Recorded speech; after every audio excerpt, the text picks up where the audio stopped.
Result ఏమైందిరా? Fail అయినా అనుకో నిన్ను చంపుతా. నువ్వు చంపడేందిరా? 5 నిమిషాలు లేట్ అయితే వాడే చచ్చిపో. ఏంది బిడ్డ, ఏంది నువ్వు చేసే పని?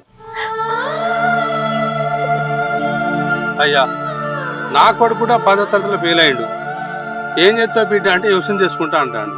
అరే చేసుకో బిడ్డ అన్న. అట్లనే నీ కొడుకు కూడా ఏదో ఇష్టమై ఉంటుంది కదా, అది ఏదో తెలుసుకుని అది చేసుకోమని చెప్పుర్రి. చదువు లేని పిల్లలు వద్దనుకుంటే అసలు పిల్లలు లేని చదువు ఎందుకయ్యా?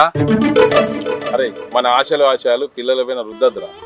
నువ్వు లెక్చరర్ అయినవని నీ కొడుకు ప్రొఫెసర్ని చేయాలనుకోవడం నీ ఆలోచన చాలా గొప్పది, కానీ అది వాడికి ఇష్టం లేదు కదా, ఏం చెప్తావు? ఏందన్నా చచ్చిపోదామని ఇంత దూరం వచ్చినావు, ఒక్క నిమిషం కూడా నీకు ఈ అమ్మ గుర్తుకు రాలేదా?